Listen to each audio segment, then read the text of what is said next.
Justice retired मकबूल बाकिर ने supreme court का ad hoc जज बनने से माजरत कर ली। अपने बयान में कहा कि एडहॉक जज की तैनाती आईनी है।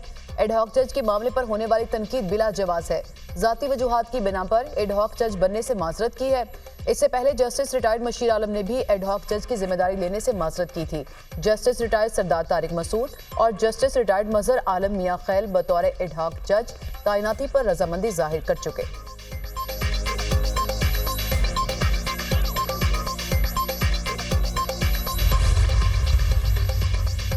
पीटीआई के सुप्रीम कोर्ट में एडहॉक जजेस की तकर्री की मुखालफत अपोजिशन लीडर कौमी असम्बली उमर अयूब और opposition leader senate Shibli Faraz का जुडिशल कमीशन को खत लिखने का फैसला।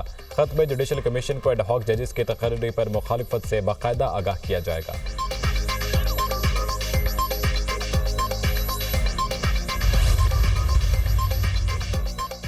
आईन एडहॉक जजेस की तैनाती की इजाजत देता है। जुडिशल सिस्टम की इस्लाहात के लिए आईनी तरमीम के हक में हूँ। वफाकी वज़ीर कानून आज़म नज़ीर तारड़ की गुफ्तगू। कहा, आइन में तरमीम का इख्तियार पार्लियामान के पास है। चीफ जस्टिस पाकिस्तान ने कहा कि मुद्दत मुलाजमत की तौसी में दिलचस्पी नहीं। Justice Mansoor Ali Shah chief justice की मुद्दत मुलाजमत की तौसी की तजवीज़ से मुत्तफिक थे। सुप्रीम कोर्ट के हालिया फैसले से एक जमात को मजबूत होने का मौका दिया गया। 8 जजेस ने मखसूस नशिस्तों के केस में आइन को री राइट किया। पीटीआई रहनुमाओं पर आर्टिकल 6 लगाने का मामला पार्लियामेंट में लाया जा सकता है।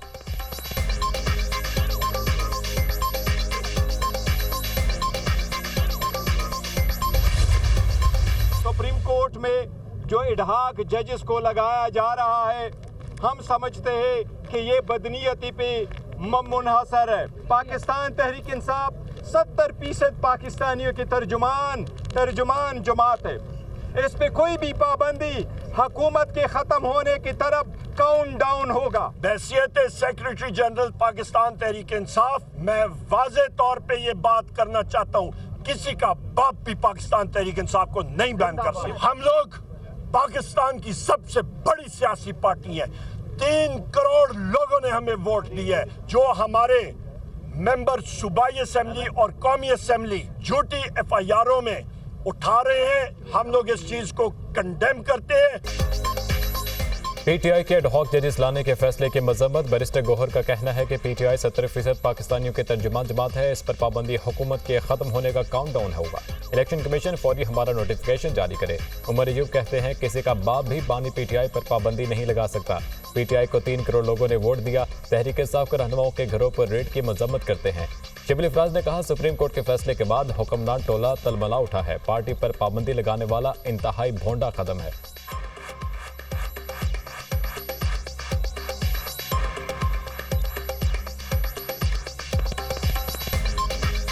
जब से सुप्रीम कोर्ट का फैसला आया है रिजर्व सीट्स के बारे में, तो ये जो हुक्मरान टोला है ये तलमला उठा है, ये बौखला गया है और उनको समझ नहीं आ रही कि क्या करें। जिस तरह से ये बातें हो रही हैं कि पार्टी को बैन करो, ये एक इंतहाई भोंडा कदम है।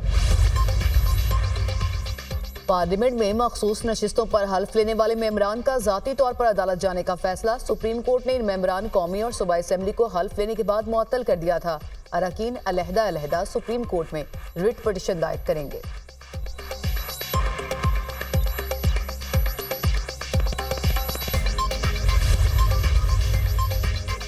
पीटीआई और सुन्नी इत्तेहाद काउंसिल की पार्लिमानी पार्टी का मुश्तरका इजलास। तहरीक इंसाफ पर पाबंदी और बानी पीटीआई के खिलाफ आर्टिकल 6 के तहत कार्रवाई का हुकूमती फैसला यकसर मुस्तरद कर दिया। शुरुका की हुकूमत की जानिब से बानी पीटीआई के खिलाफ आर्टिकल 6 की कार्रवाई के फैसले की शदीद मजम्मत। सुप्रीम कोर्ट के मखसूस नशिस्तों के फैसले पर अमल दरामद का जायजा। पीटीआई के रहनुमाओं और वर्कर्स की गिरफ्तारियों पर भी बातचीत। इजलास के बाद तहरीक इंसाफ और सुन्नी इत्तेहाद काउंसिल के अरकान पार्लियामेंट का एहतजाजी मार्च। बैरिस्टर गौहर, उमर अयूब, असद कैसर, जरताज गुल, हामिद रजा, राजा नासिर अब्बास और दीगर रहनुमाओं की शिरकत।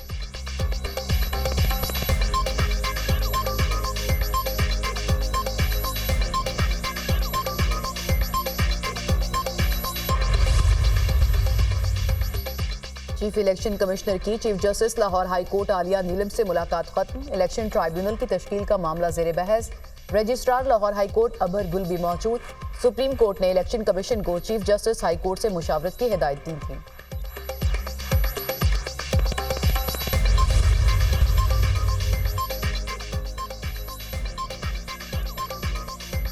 पानी पीटीआई और बुशरा बीबी का तोशाखाना केस में गिरफ्तारी के खिलाफ इस्लामाबाद हाई कोर्ट से रुजू। गिरफ्तारी गैर कानूनी है, रिहा करने के अहकाम जारी किए जाएं।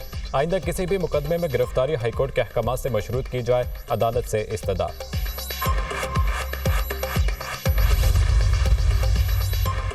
तोशाखाना का नया रेफरेंस, बानी पीटीआई और बुशरा बीबी से तफ्तीश का चौथा मरहला मुकम्मल। नैब टीम ने मुल्जिमान से तोशाखाना तहाइफ के हवाले से तफ्तीश की। तफ्तीश में मुल्जिमान से तोहफे में मिलने वाले ज्वेलरी सेट से मुतालिक सवाल किए गए।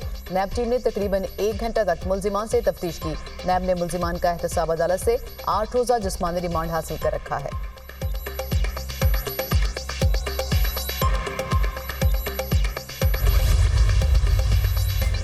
190 मिलियन पाउंड स्कैंडल, नैब की जानिब से ज़िमनी रेफरेंस दायर करने का इम्कान। एग्जीक्यूटिव बोर्ड की मंजूरी के बाद रेफरेंस दायर किया जाएगा। ज़िमनी रेफरेंस में बुशरा बीबी को भी मुल्जिमा नामजद किया जाएगा। नैब की टीम तफ्तीश मुकम्मल होने पर अपनी रिपोर्ट हेडक्वार्टर भेजेगी।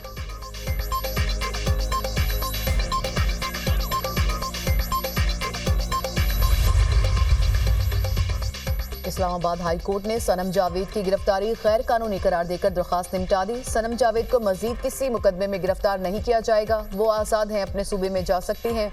अटॉर्नी जनरल का अदालत में बयान। मैंने इंटरनेट पर देखा, सनम जावेद बहुत नामुनासिब जुबान इस्तेमाल करती हैं। आप गारंटी देते हैं सनम जावेद मजीद नामुनासिब गुफ्तगू नहीं करेंगी? जस्टिस हसन औरंगजेब का वकील से इस्तफसार।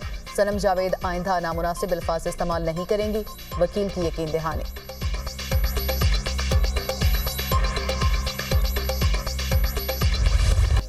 मखसूस नशिस्तों से मुतालिक सुप्रीम कोर्ट के अहकाम पर हतमी फैसला कल तक मौखर। इलेक्शन कमीशन का अहम इजलास खत्म। मखसूस नशिस्तों पर आज फैसला ना हो सका। इलेक्शन कमीशन का मखसूस नशिस्तों पर इजलास कल दोबारा तलब। सुप्रीम कोर्ट के हुक्म पर अमल दरामद से मुतालिक मुख्तलिफ पहलुओं का जायजा लिया जाएगा। Chief election commissioner Sikandar Sultan Raja Lahore से वीडियो लिंक के जरिए इजलास में शरीक हुए।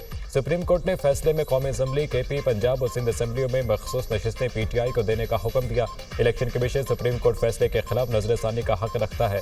सुप्रीम कोर्ट के फैसले में 2 हल्फनामों से मुतालिक अबहाम मौजूद है। PTI का तंजीमी ढांचा नहीं है। तंजीमी ढांचा ना होने से अबहाम है। मखसूस लिस्टें किसकी मंजूर की जाएं? लॉ विंग की सुप्रीम कोर्ट फैसले पर ब्रीफिंग। ज़राए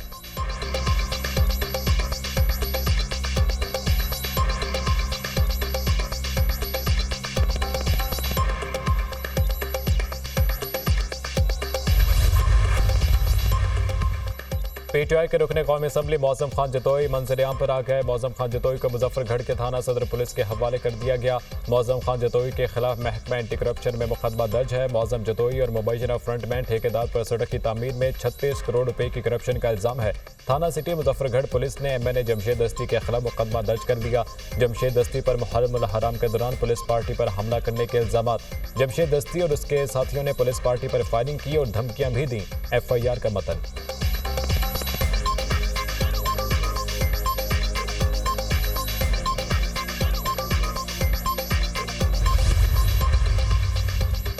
IPPs ने मुल्की मईशत को यरगमाल बना लिया। 2015 में लगाए गए दरामदगी कोयला से चलने वाले IPPs महंगी तरीन बिजली की सबसे बड़ी वजह।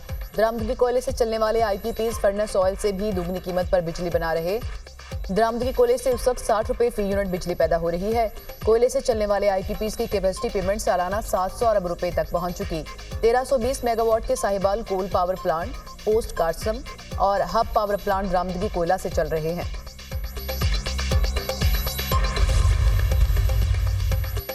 गौहर एजाज ने वफाकी वज़ीर तवानाई अवैस लगारी से IPPs को अदायगियों का रिकॉर्ड मांग लिया। साबिक निगरान वज़ीर तिजारत का कहना है तमाम 106 IPPs का डाटा पब्लिक किया जाए। कौम को बताया जाए किस बिजली घर ने अपनी सलाहियत के मुताबिक कितनी बिजली पैदा की।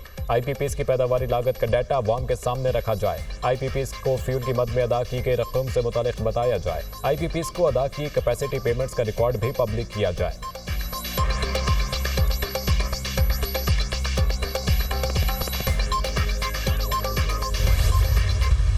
पाकिस्तान के पावर सेक्टर के ऊपर का जो कर्ज है हमारे ऊपर वो है 2.6 ट्रिलियन 2600 अरब रुपए। 2600 अरब रुपए सर्कुलर डेट है जो कि हमें अभी पावर कंपनीज को देने हैं। 34 रुपए में ₹8.5 टोटल, हमें ₹8.5 की बिजली मिल सकती है। ये जो आप कैपेसिटी चार्जेस की मद में बिजली ना बनाने वालों को उनकी कैपेसिटी के पैसे दे रहे हैं, ये वो सब कुछ ऐड करके, और जो चोरी हो रही है उसको ऐड करके, वो जो करप्शन हो रही है उसको ऐड करके जब आप बिजली का P यूनिट बिल बनाते तो ₹34 का बनता है।